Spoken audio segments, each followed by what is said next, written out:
자, 이제 본격적으로 수요 공급에 대해서 이제 배우게 됩니다. 자, 어렵게 시작하면 한도 끝도 없이 어렵고요. 우리가 좀 쉽게 이해를 할 필요가 있다. 수요와 수요량 나와 있는데 뭐 큰 의미는 두지 마세요. 수요는 어쨌든 물건을 여러분들 사려고 하는 욕구, 그죠? 이걸 얘기하는 거야. 그래서 수요량은 특정한 가격에 나는 몇 개를 사겠다라고 하는 게 수요량이 되는 거니까 요건 일단 요 내용만 한번 대충 읽어보면 됩니다. 중요한 것은 바로 요거예요. 자, 우리가 얘기하는 일명 수요 법칙과 공급 법칙 얘기 많이 나오는데, 자, 수요 법칙이란 뭐냐? 수요 법칙은 이 수요 법칙은 소비자죠. 소비자가 어떠한 행동을 일반화시킨 것이 바로 법칙이에요. 그러니까 자 보세요. 자, 여러분들은 물건을 구매할 때 고려하는 요소 중에 여러 가지 다양하게 많이 있겠지만 가장 예민한 것이 사실은 가격입니다. 가격. 그렇죠? 그래서 자 보세요. 가격이 비싸지면 많이 살려고 해, 덜 살려고 해. 당연히 덜 살려고 하겠죠. 그러니까 수요량이 줄이려고 그러고, 수요량을. 반대로 이제 가격이 싸지면 수요량을 어떻게 하려고 그래? 늘리려고 한다. 그쵸? 이게 바로 일반적으로 우리가 수요 법칙이에요. 그래서 이거를 말로다가 표현해보면 결국 수요 법칙은 가격과 수요량 간의 관계예요. 그래서 가격과 수요량 사이에 무슨 관계예요? 화살표 관계가 같은 방향이 아니죠? 서로 반대 방향이죠? 그래서 이걸 우리는 반비례 관계 또는 뭐 역의 관계 이런 표현도 써요. 역의 관계 이런 표현도 씁니다. 자, 그래서 가격과 수요량 간에는 반비례 관계가 성립한다. 이렇게 보시면 돼요. 그래서 이걸 그래프로 그린 것이 수요 곡선이에요. 수요 곡선은 그래서 이제 중학교 때 이제 배운 거예요. 자, 이렇게 우하향의 그래프가 그려집니다. 그죠? 자, 이렇게 우하향의 그래프가 그려진 것은 말 그대로 가격이 비싸지면 수요량이 줄어들죠? 예를 들어서 가격이 여기 있을 때는 수요량이 이만큼이었어요. 그죠? 근데 가격이 떨어져요. 그럼 수요량이 늘어난다? 가격이 떨어져요? 그럼 수요량이 이렇게 늘어난다. 그죠? 이 관계가 있기 때문에 수요 곡선은 우하향 그래프가 그려진다. 이게 일반적인 대부분의 사람들이 행동하는 행동 패턴이야. 그런데 자연과학에서는요, 예외라는 게 없죠. 사회과학은 우리 인간의 행동을 연구하는 학문이기 때문에 반드시 예외라는 게 있어요. 그렇잖아. 이거 대부분 예를 들어서 가격이 비싸지면 수요량 줄이는 게 대부분의 사람들인데 안 그런 경우도 있잖아요. 가격이 비싸지는데 수요량이 늘어나는 경우도 있거든. 그 두 가지가 있는 거예요. 자, 그래서 자, 첫 번째 여기 보면 자 보세요. 자, 가격이 올라가는데 오히려 수요량을 늘리는 경우 한 경우가 있고요. 반대로 이제 가격이 떨어져요. 가격이 하락하는데 수요량 줄어드는 이런 경우 두 가지가 있습니다. 예외. 그래서 요거는 자 그래프 일단 수요 곡선 둘 다 양쪽에다 똑같이 그려놓고 이렇게 이게 정상적인 수요 곡선이에요. 그죠? 자, 그런데 이제 예외니까 그래프 모양이 달라질 거 아니겠어요? 가격이 올라가는데 수요량이 늘어난다는 얘기는 가격이 올라가면 원래 정상적이라면 수요량이 이렇게 줄어드는 건데 어느 시점에선가부터는 가격이 올라가면 수요량이 늘어나는 거야. 그러니까 어느 시점에서 이렇게 그래프가 이렇게 꼬부라지겠죠. 자, 이 경우예요. 자, 예를 한번 사례를 볼까요? 어떤 경우가 여기에 해당하냐면 예를 들어서 그렇잖아. 우리 주변에서 많이 보죠.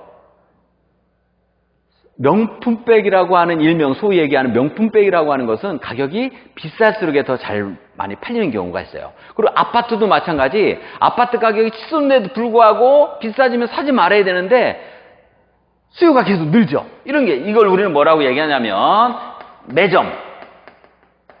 자, 우리가 매점 매석할 때 이 매점입니다. 아, 여러분들이 학교에 그죠? 뭐 이렇게 뭐 과자 사 먹으러 가는 매점이 아니고 매점 매석할 때 이건 우리는 일명 사재기라고 얘기하는 거예요. 사재기. 그죠? 뭐 전쟁이 날 위험이 있다라고 하면 막 마트가 가지고 막 사들이죠. 가격이 올라가는데도 불구하고 사들이는 경우. 그죠? 그다음에 아까 또 아파트 얘기했지만 아파트도 마찬가지. 투기. 이걸 투기 수요라고 얘기해요. 아파트를 비싸지는데도 사는 것은 여러분 집에 들어가서 살려고 사는 것이 아니라 나중에 더 비싸졌을 때 되팔기 위한 투기 목적으로 사는 것이 바로 이거겠죠. 그죠? 그 다음에 어떤 사치를 위한 사치 소비. 이런 것도 여기 해당이 될 수 있겠네요. 그죠? 사치 소비. 또 이러한 것들을 때로는 가수요라는 표현도 써요. 가수요. 이렇게 표현합니다. 이러한 경우는 일반적으로 수요법칙의 예외 현상이 작용하고요. 그 다음에 이걸 한번 볼게요. 자, 요거는 보기 전에 잠깐 요걸 한번 볼 필요가 있어요. 재화에는 이거는 조금 이따가 다시 나오기 때문에 한번 알아둘 필요가 있는 게 뭐냐면 재화에는 정상적인 재화, 즉 이걸 우리는 정상재라고 얘기하고요. 그 다음에 열등한 재화, 열등재라고 하는 거. 이거 두 개는 서로가 상대적인 개념입니다. 그죠? 정상재와 열등재, 그리고 기펜재라고 하는 특수한 재화가 있는데, 예를 들어서 정상재는 뭐냐면요, 그냥 말 그대로 소득이 없었을 때는 못 사던 것이 소득이 많이 생기면서 당연히 소비가 어떻게 돼? 늘어나겠죠. 이게 정상재예요. 소득이 증가하면 당연히 수요도 증가해. 반대로 열등재는 뭐겠어요, 그러면? 열등재는 옛날에 가난했을 때는 뭐 샀던 것이 내가 이제 돈을 많이 벌면서는 이제 오히려 소비가 안 되는 이런 제품이 있겠죠. 이게 바로 열등재입니다. 그런데 이거는 이게 열등재냐 정상재냐 이렇게 물어볼 수는 없어요. 왜? 두 개 비교되는 대상이 있어야 되거든. 예를 들어서 여기 넣어 있네요. 자, 운동화가 있어. 운동화. 자, 일반적으로 우리가 이제 운동화는 정상재라고 보면 운동화 말고 이거에 상응하는 열등재는 뭘 것 같아요? 운동화하고 같은 기능을 하는 것 중에 이제 예를 들어서 고무신 이렇게 한번 볼까요? 그냥 고무신 같은 경우. 이거는 옛날에는 우리가 못 살 때는 고무신을 많이 신었겠지만 이제 소득이 높아지면서 고무신을 안 신는단 말이에요. 그죠? 그러니까 소득이 높아지면서 오히려 소비가 떨어지는 이러한 것이 바로 열등재야. 만약 소고기도 있네요. 그럼 소고기가 정상재라고 보면 돈이 많을 때는 당연히 소고기 먹겠죠. 근데 이제 소득이 많아질수록 소고기 먹겠지만 그렇지 않을 경우에는 당연히 돼지고기를 먹겠죠. 그죠? 그 다음에 쌀밥. 옛날에 그냥 못 살 때는 그죠? 거의 우리는 보리밥으로 끼니를 때웠듯이 지금은 거의 대부분 쌀밥을 먹는단 말이에요. 이게 정상재예요. 그럼 이게 상대되는 것이 일반적으로 이제 주로 소득이 없을 때 먹는 이런 보리밥 정도로 이렇게 비유하는 거예요. 반드시 이렇다는 건 아니에요. 요즘에는 이제 보리밥도 웰빙 음식이다 해가지고 뭐 소득, 가격을 떠나서 소비가 많이 이루어지는데 그냥 예를 들기 위해서 이렇게 써준 거니까 정상재가 이런 의미고 열등재가 이런 의미다라고 하는 것만 알아두면 돼요. 여기에다가 요 기펜재라는 놈이 있어요. 기펜재는 학자들도 어느 것이 기펜재인지 얘를 찾으라 그러면 이거 찾기가 어렵습니다. 그냥 이론적으로만 이렇게 존재하는 거예요. 뭐냐면 열등재 한 종류야. 열등재 한 종류인데 이거는 뭐의 문제냐면 가격과의 문제예요. 가격이 싸지면 오히려 수요량이 줄어드는 이런 특성을 갖고 있는 재화를 우리는 기펜재라고 얘기해요. 그래서 여기에는 기펜재. 이거는 열등재의 범주 안에 들어가 있는 거예요. 열등재. 이것도 딱 적당한 예는 아니지만 그냥 일반적으로 보자 이게야. 구형 컴퓨터. 그죠? 사양이 상당히 낮은 구형 컴퓨터는 가격이 아무리 싸진다 하더라도 여러분들 소비를 늘리지는 않죠. 그쵸? 그래서 이렇게 그냥 이해를 하시면 될 것 같아요. 그래서 이 기펜재의 곡선은 어떻게 되냐면 그러면 가격이 떨어지면서 수요량이 줄어드는 거예요. 그러니까 가격이 떨어지면서 수요량이 줄어들으니까 그래프가 이런 식으로 이렇게 꺾어지게. 자, 이렇게 보시면 됩니다. 그래서 수요법칙의 예외에는 이렇게 두 가지가 있고 이러한 경우가 여기에 해당이 된다. 이거 정도 일단 보시면 될 것 같습니다. 자, 그러면 요거 관련해서 한번 문제. 요거는 교재에 없지만 간단하게 그냥 이해하는 차원에서 제가 여기다 넣어놓은 거니까 같이 보도록 하겠습니다. 자, 내용이 되어 있네. 국제 식량 가격이 폭등해서 수입밀을 원료로 하는 라면 값이 계속 오르고 있음에도 불구하고 각 마트의 라면 코너에서는 라면을 들여놓자마자 동나기 때문에 라면을 찾아보기 어렵다. 가격이 계속 올라가는데도 불구하고 계속 사재기를 한다는 얘기겠죠. 이것이 바로 이제 대표적인 수요곡선의 예외라 그랬죠. 우리가 아까 본 것 중에 이런 그래프가 있었네요. 그죠? 그래서 답은 이렇게 찾으면 되겠다라고 하는 겁니다. 자, 이제 중요한 거예요. 요거를 별표를 막 해놓으셔야 됩니다. 야, 수요량의 변동과 수요의 변동. 야, 요거를 이해 못하면 앞으로 뒤에 나오는 것도 이제 다 헤매게 되어 있습니다. 수요량의 변동은 뭐고 수요의 변동이 뭐냐 이걸 묻는 거거든요. 자, 그러면 볼게요. 우선 예를 들어서 자, 만약에 두 가지 예 중에서요. 담배가 건강에 해롭다는 인식이 널리 확산이 되고 있대요. 그죠? 그리고 담배에 대해서 세금이 인상이 되고 있다. 이렇게 얘기를 했다 쳐봐봐요. 그러면 자, 어쨌든 공통점 뭐니? 이것도 그렇고 어쨌든 소비를 줄이는 건 공통적인 특징이에요. 자, 그런데 이거를 뭐라고 표현하냐면 담배가 건강에 해롭다는 인식이 확산이 된다. 이걸 우리는 뭐라고 표현하냐면 수요 감소 이렇게 표현합니다. 수요 감소. 이에 반해서 담배에 대해 세금 인상했어요. 그럼 담배값이 비싸지는 거 아니야? 그럼 당연히 담배값이 지금 현재 예를 들어 4,500원 간다? 이것이 만약 10,000원으로 갔다? 그럼 당연히 담배를 덜 필 거 아니겠어요? 역시 마찬가지 줄긴 줄어. 근데 이러한 경우를 우리는 뭐라고 표현해요? 수요량 감소 이렇게 표현하는 거예요. 야, 이거 헷갈리죠? 도대체 그러면 이 수요 감소 차이하고 수요량 감소의 차이는 뭐냐 이거예요. 뭐냐면 요거를 감소를 가져다 주는 원인이 뭐냐에 따라서 달라지는 거거든요. 자, 그럼 볼게요. 수요량의 변동은요. 오로지 요인이 바로 요겁니다. 요인 뭐라고요? 뭐라고 나오죠? 다시 한번 잘 들어볼까요? 그렇습니다. 요 수요량의 변동은 그 원인이 유일하게 그 재화의 가격 변동. 이것이 원인이에요. 그 재화의 이거잖아요. 이거. 그래서 수요량이라는 말을 쓰는 거예요. 담배에 대해 세금을 인상했다는 얘기는 그 담배값 자체가 올랐기 때문에 여러분들 담배 소비를 줄이는 거거든요. 이걸 우리는 수요량의 변화다 이렇게 얘기하는 거예요. 반대로 이제 이거는 담배가 건강에 해롭다는 인식이 확산된 것이 담배값이 뭐 싸지고 비싸진 거하고 상관이 없어요. 그 담배값의 변화하고는 전혀 상관없는 다른 요인들. 그게 바로 요거예요. 그렇죠? 이거는 그래서 뭐라고 표현하면 되냐면 그렇죠. 이렇게 되어 있습니다. 그 재화 가격 변동 이외의 요인들. 요거예요, 요거. 그 이외의 요인들이에요. 그러니까 여러분들 소비에 영향을 끼치는 거는 꼭 가격만 가지고 판단하지는 않잖아요. 그죠? 이런 나머지 요인들이 있는 것을 우리는 수요가 변했다 이렇게 얘기하는 거고 오로지 그 재화에 대해서 영향을 받았다. 이게 바로 수요량의 변화야. 자, 그러면 요 그래프를 가지고 볼게요.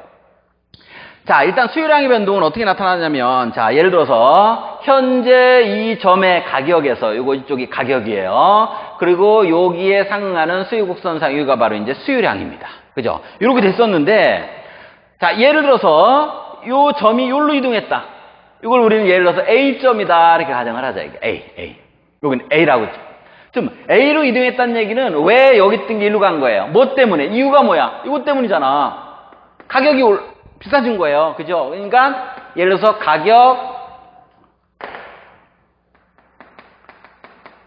가격이 상승했을 때 당연히 어떻다? 수요량이 줄어든다.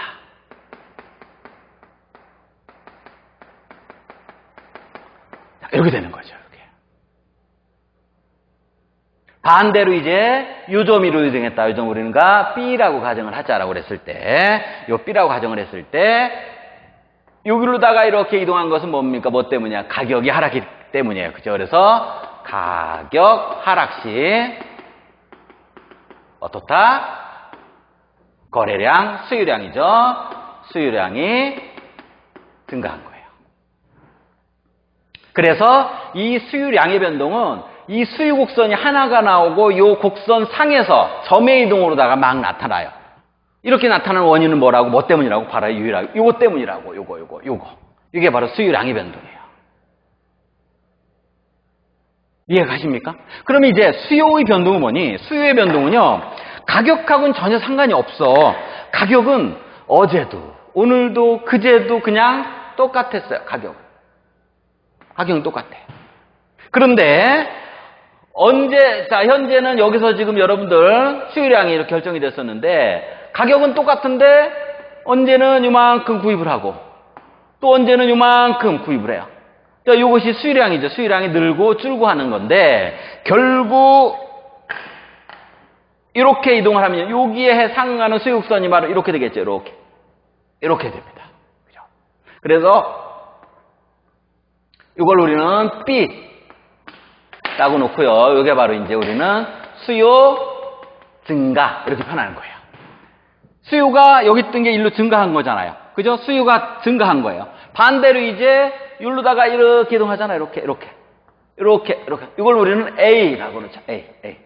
이게 바로 우리는 수요 감소 이렇게 쓰죠. 작긴 한데 보일지는 모르겠어요. 그죠? 수요 감소. 그래서 왼쪽으로 이동하면 무조건 감소, 오른쪽으로 이동하면 증가예요. 그래서 이 수요의 변동은 수요 곡선 자체가 이동한다. 꼭 체크해 놓으세요. 그래서 수요 곡선이 막 오른쪽으로 또는 왼쪽으로 막 이동을 합니다. 요게 바로 수요의 변동이야. 자, 그러면 이렇게 변동하는 요인이 뭐라 그랬어요? 이런 것들이라고 그랬어요. 그죠? 이런 것들. 자, 하나하나 한번 꼼꼼하게 보기는 살펴보도록 할게요. 자, 우선 첫 번째 요인은 뭐냐면요. 자, 첫 번째는 자, 인구 또는 소비자 수라고도 표현할 수 있어요. 소비자 수. 자, 수요가 감소하는 A죠. 좌측으로 이동했을 때 어떤 경우에 수요가 감소하느냐? 일단 인구가 감소하면 인구수가 감소했어요.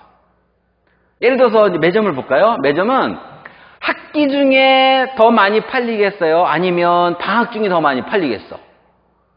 당연히 매점 입장에서는 학기 중에 학생들이 더 많으니까, 소비자가 더 많으니까 가격은 똑같은 거 판다 하더라도 당연히 수요가 늘어나겠죠. 반대로 이제 방학 중에는 학생들이 줄어들으니까 상대적으로 가격하고는 상관없이 수요가 감소한다. 이런 얘기고요. 그 다음 두 번째는요.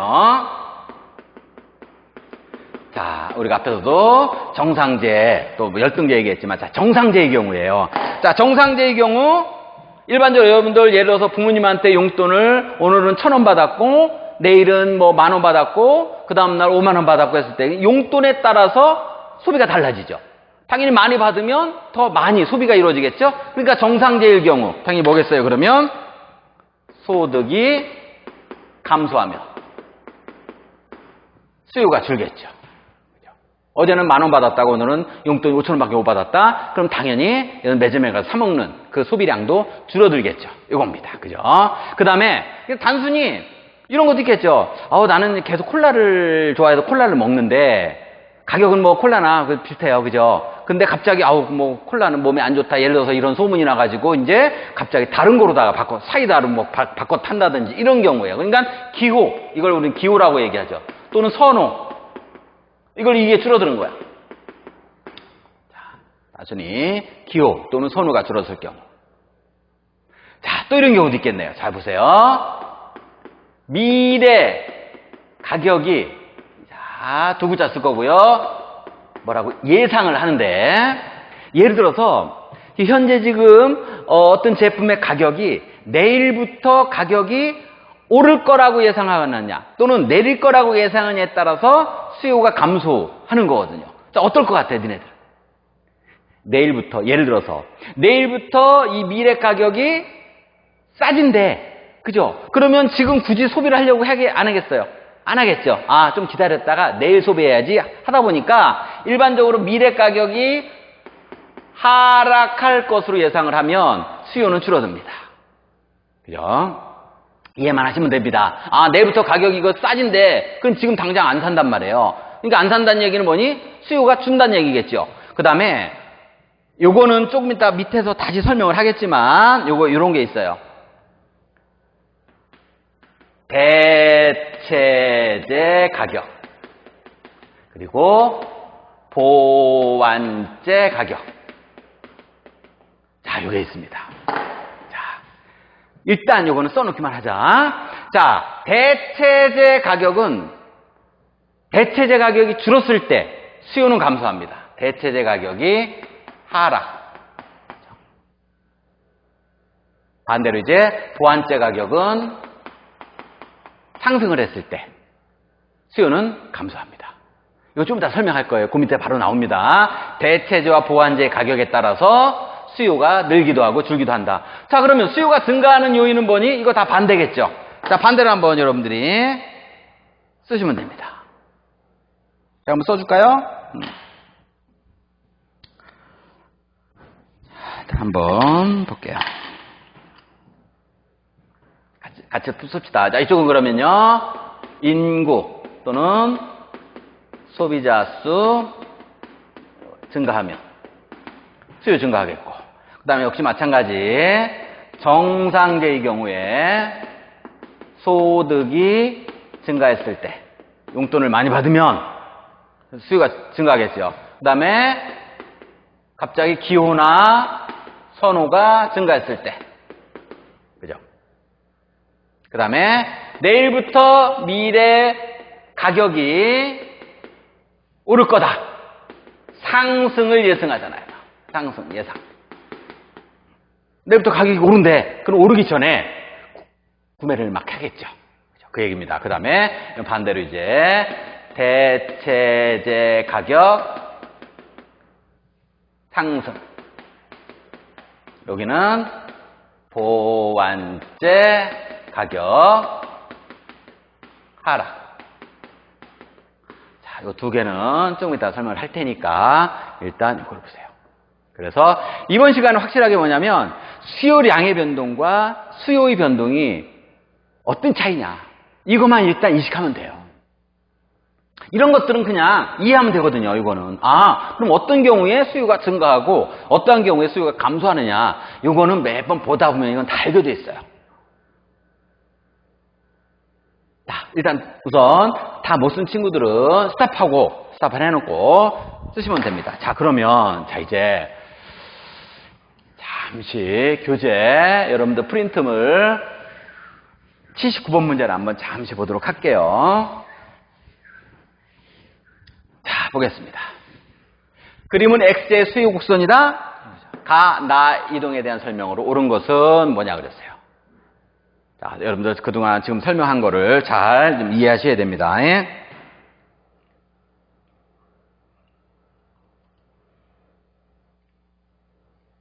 자, 한번 같이 볼게요. 자, 수요 곡선이 이렇게 됐고요. 이거는 이 곡선 상에서 이렇게 이동하는 거예요. 이렇게 요점을 이동한 거. 이게 나방향. 그다음에 요거는 그래프 자체가 이제 통으로다가 이렇게 이동을 한 거예요. 물론 이쪽으로 갈 수도 있고 물론 이렇게 이동할 수도 있겠지만 여기서는 일단 요거 하나. 그리고 마찬가지 점도 여기서 여기로 갈 수도 있겠죠. 근데 여기서는 일단 가와 나 이렇게만 나와 있어요. XJ의 가격이 하락하면 가와 같이 이동한다. X의 가격이 오르고 내리고에 따라서 변하는 거는 요 수요 곡선상에서 이쪽이든 어느 점의 이동이다라고 그랬어요. 그러니까 일단 나 방향일 거예요. 그죠? 그러니까 일단 틀리네요. XJ에 대한 수요자의 수가 증가하면 수요자 수가 증가하면 아까 얘기했죠? 매점도 학기 중 학생들이 많았을 때 더 많이 팔린다라는 얘기 했었죠. 그래서 수요 곡선 자체가 이동을 하는데 수요자 수가 증가하니까 수요가 증가하겠죠. 증가하려면 우증가. 오른쪽으로 다 이동하면 증가해요. 근데 이건 아니니까 일단 아니다. X제가 열등제일 경우. 여기 나오네요. 자, 열등제, 정상제일 경우가 아니라 이제 열등제일 경우예요. 열등제는 반대라고 그랬죠. 소득이 증가하면 오히려 어떻다 그랬어요? 수요가 감소한다 그랬죠. 그렇죠. 수요가 감소하는 거니까 가방향, 수요 곡선 자체가 이렇게 이동하겠네요. 그죠? 답은 3번. XJ 대체제가 가격이 상승하면 XJ 대체제 나왔네요. 이건 좀 이따 다시 설명을 하니까. 대체제 가격이 상승하면 나와 같이 이동한다. 대체제 가격이 상승하면 수요가 증가합니다. 그리고 반대로 이제 여기는 보완제 가격이 하락하면 수요는 역시 마찬가지 증가해요. 그래서 수요 곡선 자체가 이렇게 이동을 해야 되는데 여긴 나와 있지 않으니까 4번과 5번 틀린 내용입니다. 답은 3번 이렇게 되는 거예요. 자, 이건 보너스 문제인데요. 자, 요거 이제 교재는 안 나와 있는 거지만 여러분들 온라인 퀴즈 과제 4번 물음에 요거 나와 있는 겁니다. 요거 4번 물음 나와 있는 거고요. 답만 잘 기억하고 있다가 퀴즈 과제 제출할 때 체크를 하시면 됩니다. 자, 여기 비슷한 그림이 나왔어요. 수요 곡선이 있고요. 요 그래프 상에서 이렇게 이동하는 경우가 있고 통으로다가 이렇게 이동하는 경우가 있다. 가나다라 나와 있어요. 그러면 그림은 요거예요. 데스크탑 PC의 수요 곡선을 나타내는 것이래요. 자, 변화 원인과 변화 방향을 옳게 바르게 연결한 것이 뭐냐 나와 있어요. 자, 그럼 볼게요. 직접. 소프트웨어. 자, 데스크탑 PC하고 소프트웨어 응용 프로그램이죠. 이거하고 무슨 관계야? 아, 이거 아직 안 했다. 그죠? 좀 이따 한다. 그죠? 보안 관계. 이제 이게 없으면 데스크탑 PC는 의미가 없어요. 그죠? 서로가 이제 보완해서 쓰는 거기 때문에 이거 두 개는 보완제고. 그 다음에 데스크탑 PC하고 노트북 PC는 이놈 아니면 이놈 서로 바꿔서 쓸 수 있죠? 그래서 이것이 바로 이제 대체제예요. 이게 보완제. 이게 대체제. 자, 이렇게 되는 거예요. 자, 그러면, 자, 보완제 가격이 상승하면 수요는 감소합니다. 그래서 수요 곡선이 왼쪽으로 이동해요. 다로 이동할 거라고요. 다. 그리고 반대로 이제 반대니까 이제 가격이 하락하면 수요는 증가하기 때문에 가방향으로 이동합니다. 가방향. 그다음 대체제인 노트북 가격이 상승하잖아요. 그러면 수요는 증가해요. 그래서 가방향이고요. 반대로 이제 대체제인 노트북 가격이 하락하면 수요는 감소합니다. 그래서 다방향이 되는 거예요. 이렇게. 그러니까 다 일단 여기 1, 2, 3, 4번은 틀리죠. 정답은 5번이에요. 데스크탑 PC 가격. 이게 데스크탑 PC의 수요 곡선이니까 그 재화의 가격이 상승하면 그 그래프 상에서 재화의 가격이 여기 있던 게 상승했어요. 그러면 당연히 이렇게 라방향으로 이동하겠죠. 맞네요. 그죠? 이렇게 푸시란 얘기예요. 자, 그래서 자, 요걸 먼저 글쎄요. 했었어야 되나? 자, 이게 이제 대체제와 보완제에 대한 설명이 나와 있네요. 자, 볼게요. 자, 우선 대체제는 서로 대체로 바꿔서 사용이 가능한 재화, 이걸 얘기합니다. 그래서 우리가 속담을 한번 이놈과 이놈의 속담을 한번 볼게요. 이거는 자, 뭘 거니? 땡땡땡 땡땡땡. 서로 이놈 아니면 이놈. 뭐 대신 뭐다? 그렇죠. 뻥 대신 닭이다. 이런 우리나라 속담이 있습니다. 이게 대표적인 대체제에 대한 설명입니다. 자, 간단한 이해. 뭐로 볼까요? 콜라와 사이다. 대표적인 예로 다 읽어볼게요. 콜라와 사이다. 그래서 예를 들어서 이걸 이제 A제, B제라고 그랬으니 이거 A제, 이거 B제라고 가정을 하고, 자, 이렇게 봅시다. AJ, 즉 콜라 가격이 올랐대요. 콜라 가격이 오르면 콜라로 쓰면 안 되죠. AJ라고 그랬으니까 이제 AJ. 자, 가격이 오르면 AJ의 수요가 감소할까요? 수요량이 감소할까요? 가격이 이 재화의 가격과 관련이 있으면 수요량이야. 그죠? 그러니까 콜라 가격이 오르면 당연히 콜라 수요량은 줄겠지. 그래요. 줄어요. 그러면 결국 콜라를 안 먹는 대신에 아니 그래? 뽕 대신 닭 대신 사이다. B제. 수요가 어떻게 돼? 증가하죠. 이 얘기예요. 이 얘기.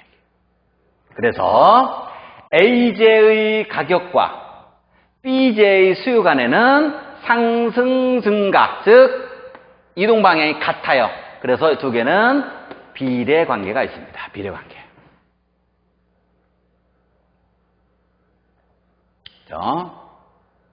그래서 그래프로 그리면 그냥 비례 관계는 이렇게 나오니까 이렇게 그리시면 돼요. 그래서 이거 이렇게 그렸다고 그래서 이게 나중에 배우는 공급곡선이냐 수요곡선이냐 이게 아닙니다.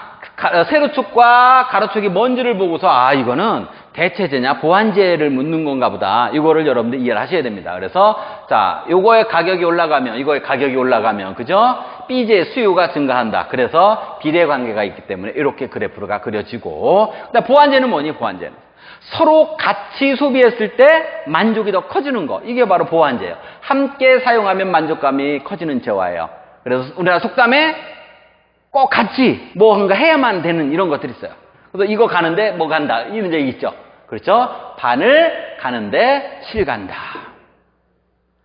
바늘만 있어가지고는 바느질 못해요. 거기에 또 실이 같이 있어야지만 활용할 수 있는 거기 때문에 반을 가는데 실간다. 요 개념. 자, 대표적으로 예로다가 뭘 쓸 수 있냐면요. 삼겹살과 상추 보자.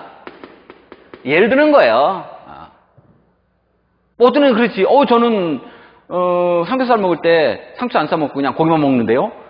이렇게 우기는 애들도 있는데 일반적으로 그죠? 삼겹살 먹을 때 같이 상추에 싸 먹으면 좀 더 만족도가 커질 수 있다. 이런 의미에서 제가 예를 든 거예요. 자, 이걸 예를 들어서 C자라고 그러고 이걸 우리는 D자라고 가정을 하자. 자, 이렇게 되는 거야. 그러면 삼겹살 C제인 삼겹살 가격이 올라요. 그러면 삼겹살 수요량이 줄겠죠. 그럼 삼겹살을 사람들이 안 먹는 만큼 상추 소비도 어떻게 되겠어요? 줄겠죠. 그래서 결국 마찬가지 D제라고 그래야 되겠죠. D제 수요가 어떻게 돼? 감소하겠죠. 이렇게 되는 거예요. 그러니까 삼겹살을 안 먹는 만큼 상추도 그만큼 덜 소비가 될 수밖에 없어요. 그래서 요놈의 가격과 그죠?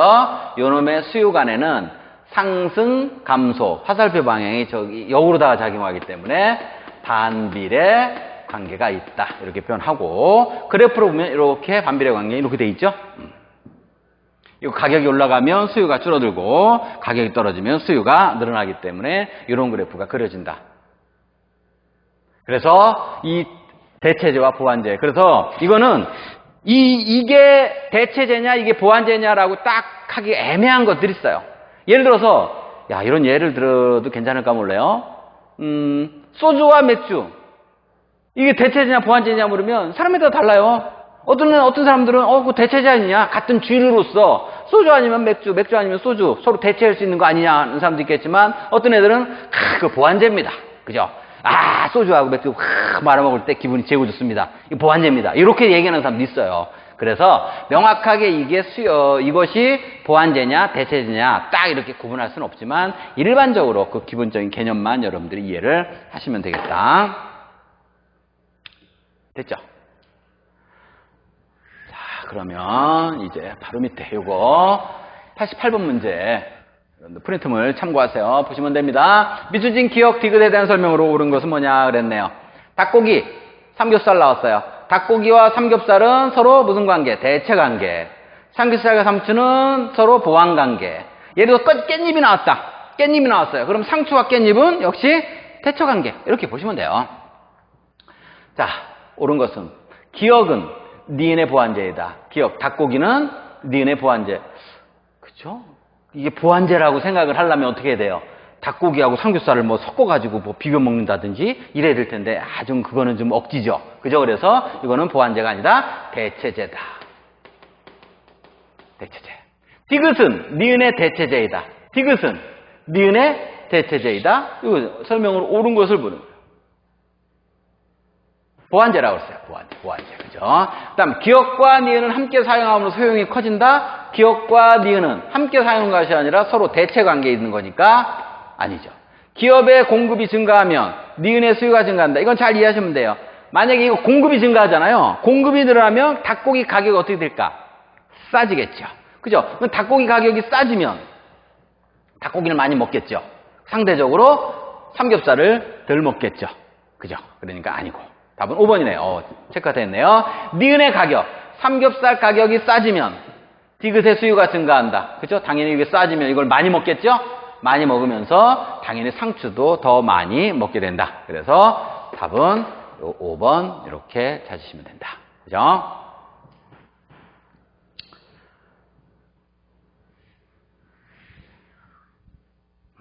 자, 이제 공급 쪽입니다. 공급. 이 공급은 수요 쪽만 이해했으면 공급은 반대예요. 파는 사람 입장이잖아요. 그죠? 아까 수요는 여러분들 사는 사람 입장으로서 잘 생각하면 되고, 요거는 파는 사람 입장에서니까 이걸 반대로 생각하시면 됩니다. 자, 한번 보도록 하겠습니다. 자, 우선 공급 법칙은 이제 어떤 거니? 자, 이제 여러분들 파는 사람이 됐어요. 파는 사람. 역시 마찬가지 가격에 되게 민감하거든. 그죠? 비싸졌느냐 싸졌느냐에 따라서. 자, 보겠습니다.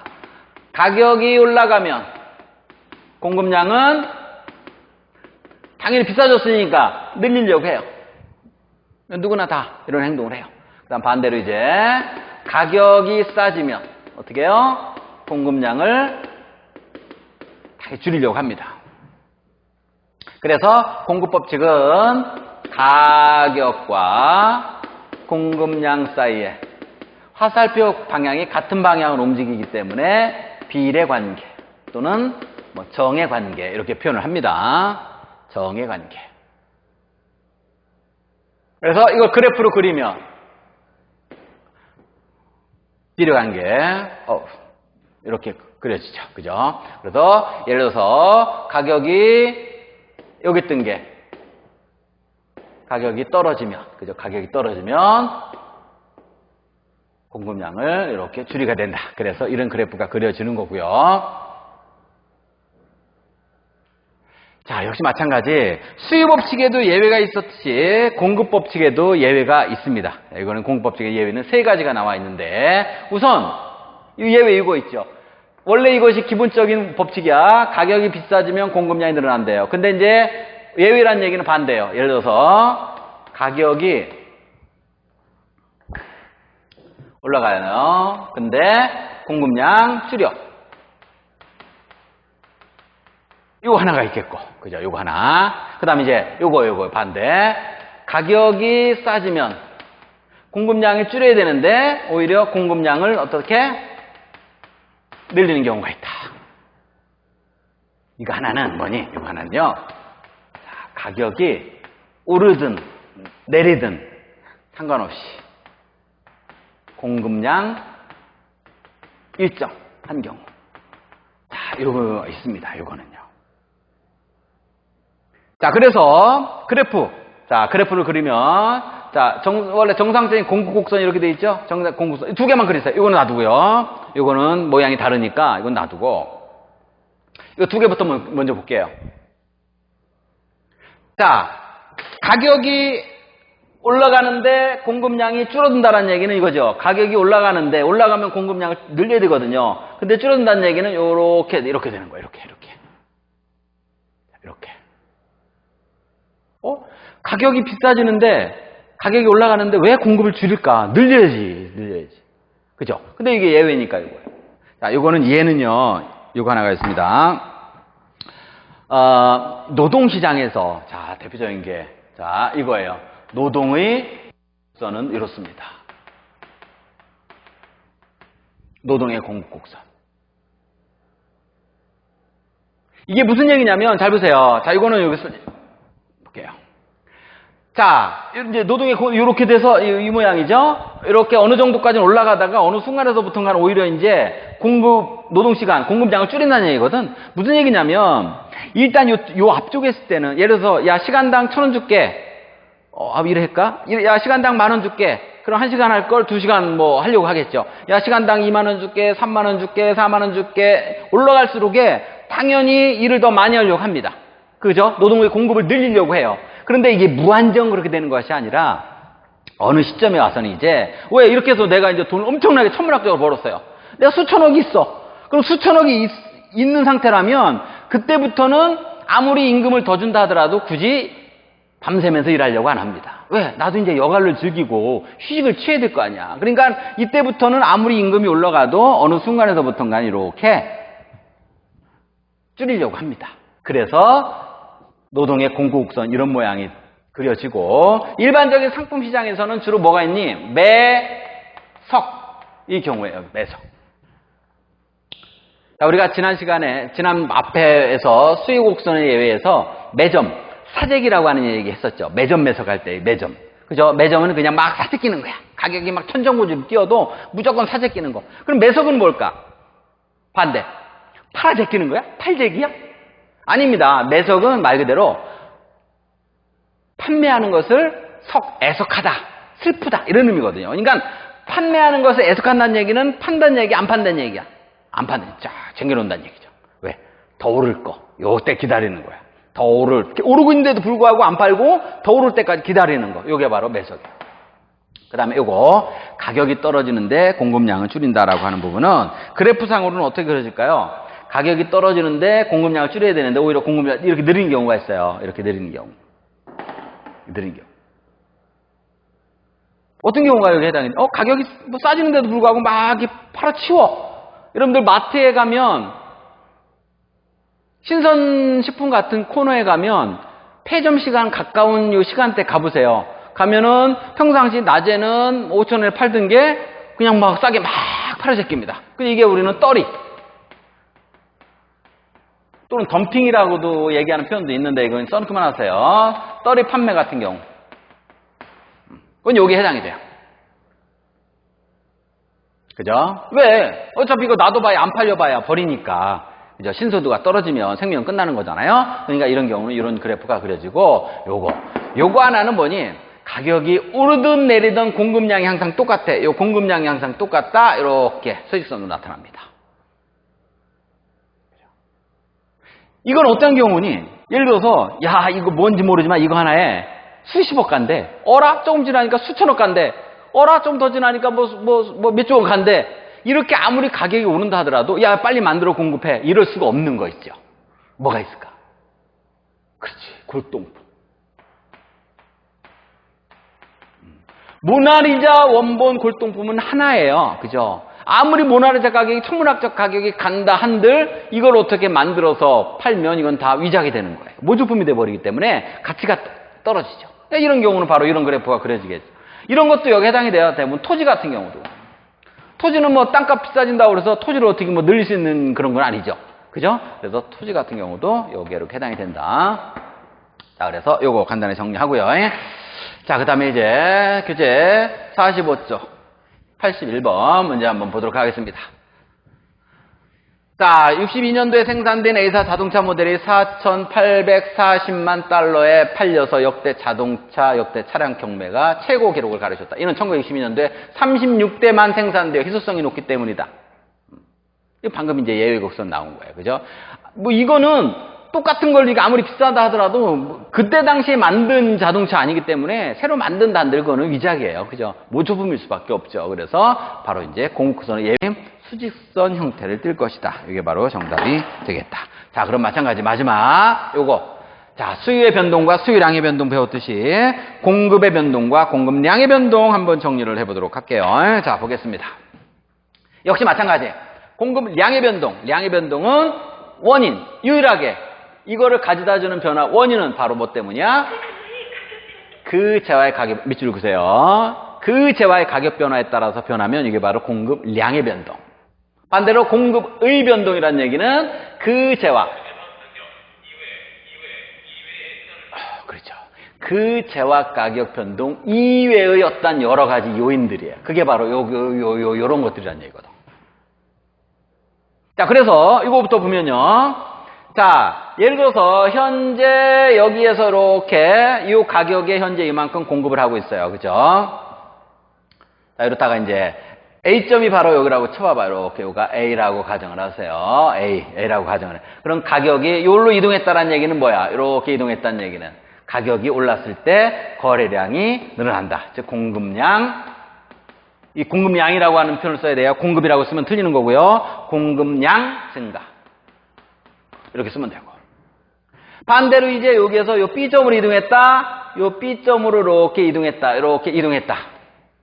B점으로 이동한 이유는 뭐 때문이야? 유일하게 요 가격 때문이에요. 가격이 싸지면서 공급량이 줄어드는 거예요.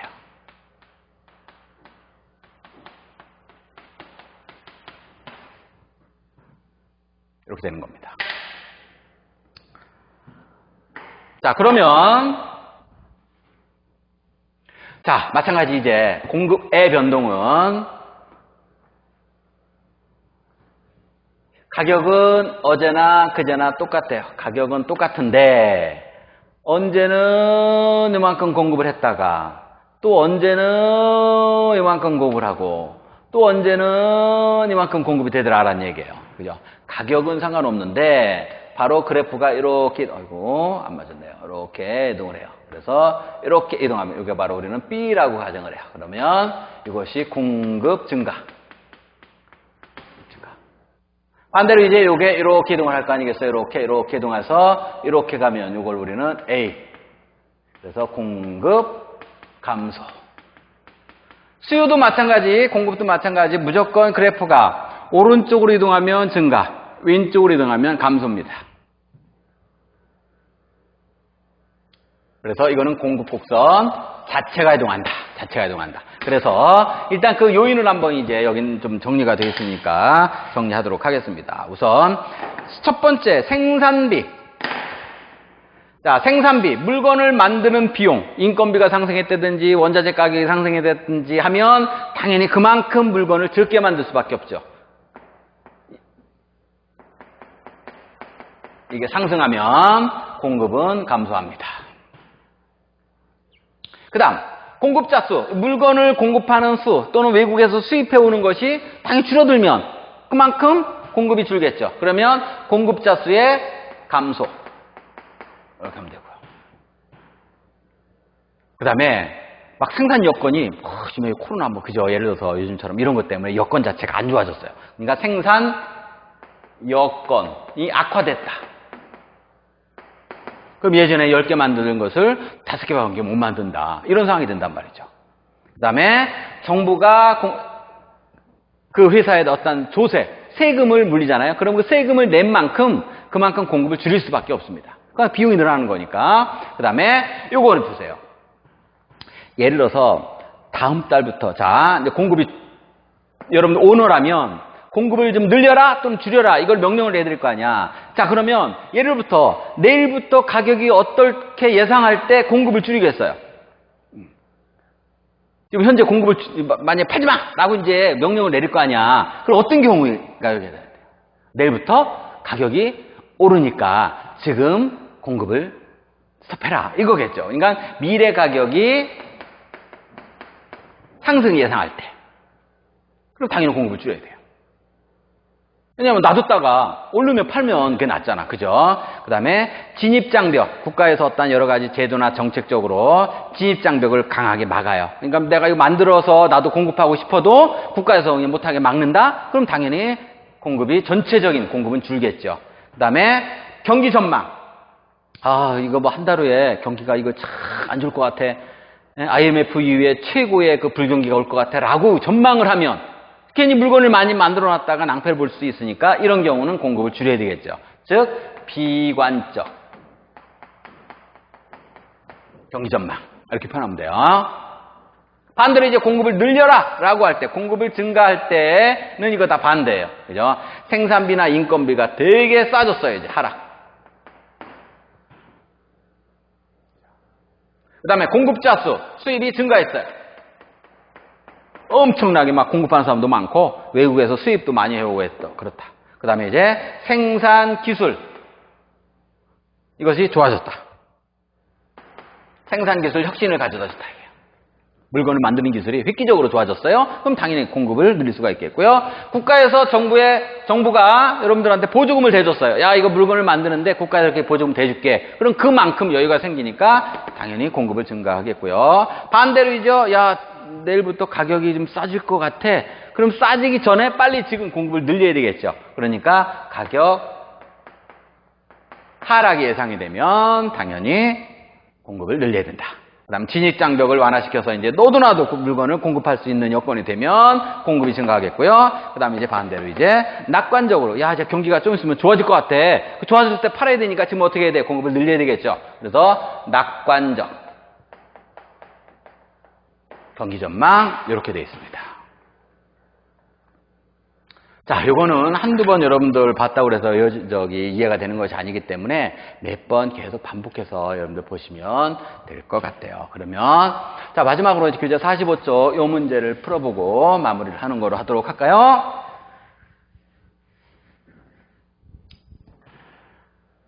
자, 공급 곡선의 이동, 그죠? 이동 방향 이렇게 이동하는 거 있고 요 안에서 이동하는 경우가 있어요.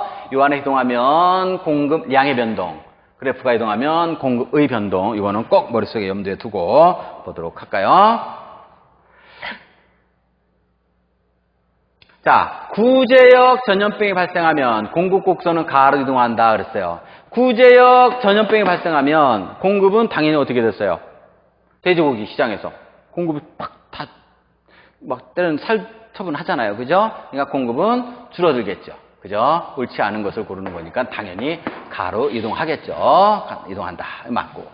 그 다음에 돼지고기 수입이 증가하면 외국에서 이제 돼지고기 수입이 증가해요. 그럼 공급이 증가하겠죠. 그죠? 공급이 증가하면 가가 아니라 나 방향 이동하겠고, 돼지의 사료 가격 인상이 되면 당연히 사료 가격만큼 오른 만큼 그죠? 돼지를 덜 키우겠죠. 그러니까 공급은 감소하게 되겠죠. 그러니까 가로 이동 맞고, 미래에 돼지고기 하락할 것으로 앞으로는 돼지고기 가격이 아주 똥값이 될 것 같다라고 예상을 한다면, 그러면 공급 곡선은 나로 이동한다. 그죠?